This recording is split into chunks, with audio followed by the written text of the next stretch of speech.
Anxiety is rapidly becoming one of the most prevalent psychological issues that people face today. In fact, in one study done in 2013 by mentalhealth.org, it was found that there were 8.2 million cases of anxiety in the UK alone. And this is a pretty staggering statistic when you think about it.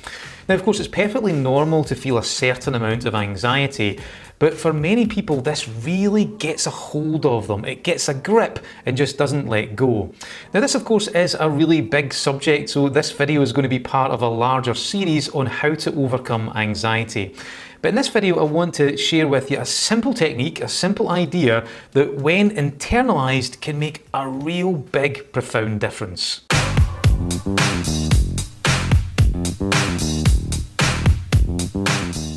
Hi, I'm Stephen Burns from Mind School, and I've been a practicing therapist, coach and trainer for around about 22 years. And in this video, I want to share with you a simple tip, an idea that when internalized can make such a profound difference when it comes to overcoming anxiety. So, of course, if this kind of content resonates with you, please don't forget to like, subscribe and hit the bell so that you can keep up to date with future videos as they're released.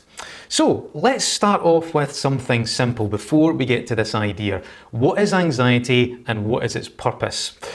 Well, a lot of people think that anxiety is there just to piss them off, just to make them feel bad, just to disempower them, and just pretty much to ruin their day. And a lot of the time when people are experiencing a lot of anxiety, and I can talk from experience here too, because I've been there, I look at it from a therapist point of view, but I've also experienced long periods of my teenage life and early 20s where I was deeply anxious and really, really angsty. But what happens is a lot of the time people will talk about their anxiety as if it's some kind of physical entity. It's kind of like they've been infected by a virus of some sort. For example, a client I had a few years ago, she used to say, well, my anxiety, it follows me around everywhere. It's there at every turn. It just plagues me. The only time it ever goes away is when I go on holiday. But I know that when I get back, it'll be waiting for me at the doorstep. Which is a really interesting description when you think about it. But when you really, really get down to it, anxiety is actually part of your internal warning system. It's not something that has infected you. It's not a physical entity where you've become possessed, even though sometimes it feels like that. It's actually your internal warning system that's firing off just way too much unnecessarily. This is often referred to as the saber-toothed tiger effect. It's the part of you that's looking out for potential threats so that you can then take action to move away from those threats.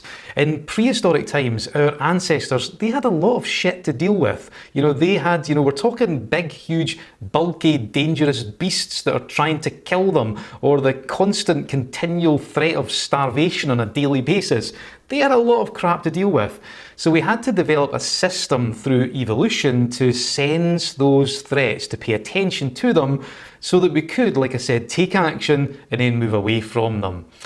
So the reason why it's important to mention this is so often we demonize our anxiety. We treat it as if it's something that has infected us, that's something that's trying to possess us and completely and utterly mess us up.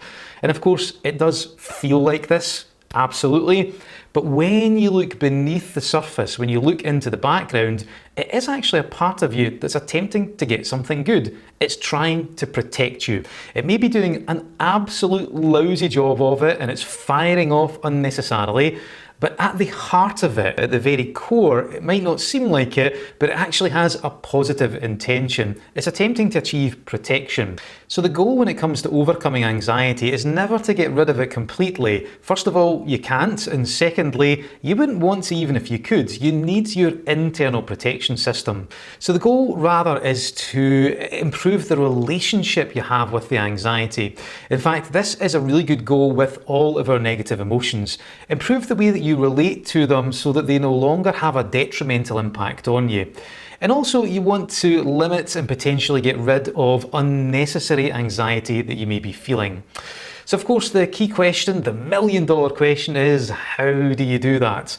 Well, there can be a lot to unpack, but a great start is to do this. To recognise the difference between real threats and perceived ones.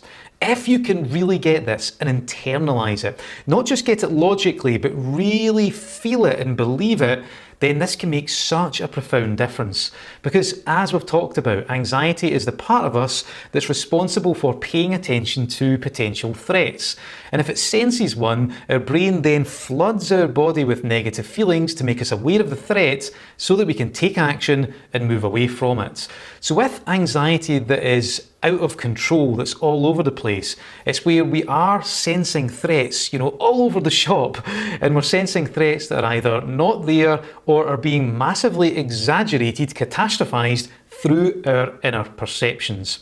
So if you can really get this, and I mean get it, like I said, not just logically with our kind of cognitive mind, but if we can really understand it, appreciate it, and feel it, then it can make such an amazing difference, because a lot of the unnecessary anxiety just disappears because the brain no longer gets the message that you're under threat. So there's no reason to flood your body with all of these negative feelings, and the unnecessary anxiety just simply disappears. So it really is a powerful thing to get.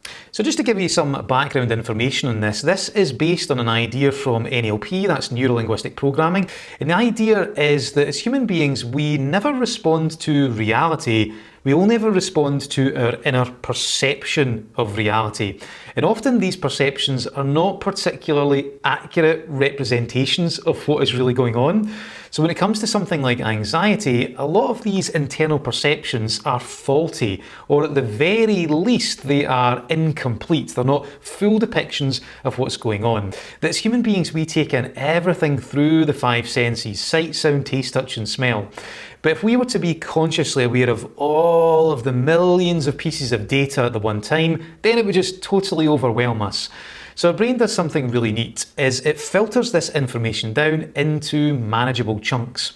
And this is often referred to as our map of the world. It's kind of like if you have a map of Scotland. No matter how detailed or enriched that map would be, it would never fully represent Scotland in all of its glory. It couldn't properly depict the Highlands, how beautiful it can be on a summer's day, that one summer's day that we get once a decade. Or it couldn't properly represent Glasgow on a Saturday night. That is an incredible sight, certainly pre-pandemic anyway. So like I said, when it comes to unnecessary anxiety, what is almost always the case is that we have created a representation. What we perceived is not really accurate to what's going on. We've sensed a threat that is either not there at all, or we've taken an existing threat and we've exaggerated it inside our minds, and that is what we're responding to, not necessarily the reality of the situation. So just to give you an example of this, one of my friends is deeply anxious about spiders. It's pretty much a phobia. She really hates them, and she does worry about them. And we were having a discussion, and I asked her, I said, well, how does this work for you? And she said, well, it all starts when I'm driving home from work, and I know the spiders are waiting for me. And I said to her, oh, that's interesting, so how do you know? And she then went on to describe this scene that was clearly going on in her imagination, and it involved all the spiders in her house. She said there was roughly 300 of them, and they were all, engaged in this orchestrated SAS pincer movement. It was kind of like they were communicating with each other through walkie-talkies. And then the moment that she walked in, they were all going to rush out of nooks and crannies, cover her hair and attack her and do all kinds of mad, crazy stuff. But the thing is, the reality of the situation was none of that was true. We live in the UK, we live in Scotland, so there is no danger when it comes to spiders whatsoever.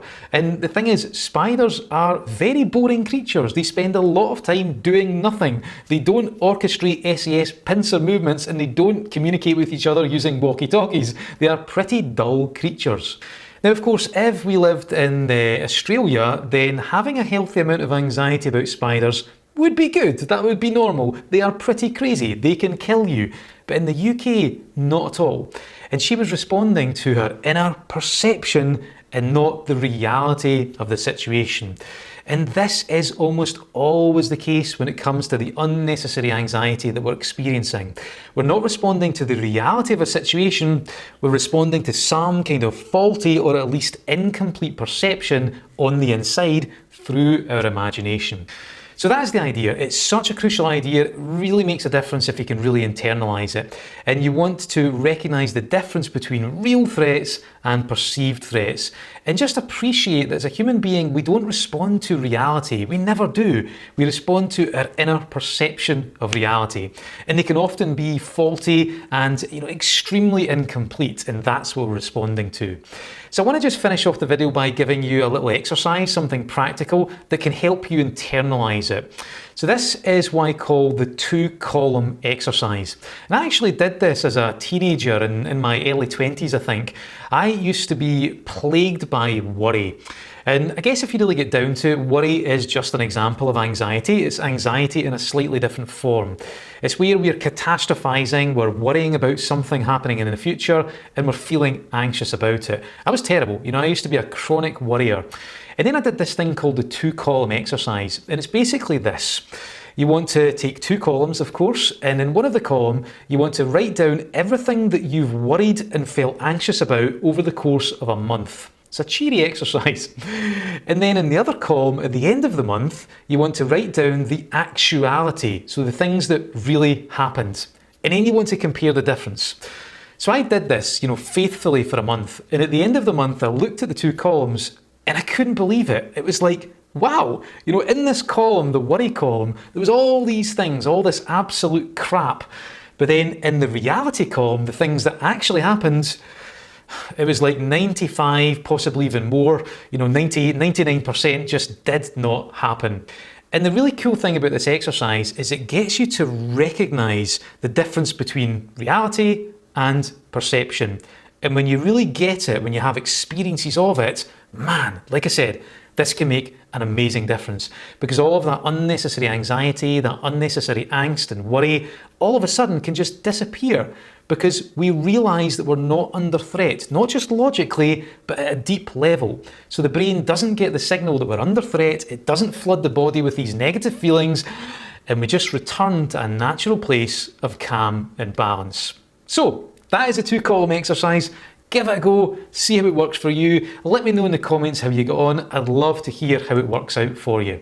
So that is the first part in the series of overcoming anxiety. Like I said, if this is the kind of thing that interests you, if it resonates with you, then please do like, subscribe and ring the bell. I'm going to be adding more to this series in the future days and weeks. So that's all from me for just now. Enjoy the technique, the 2-column exercise, and I'll see you later on.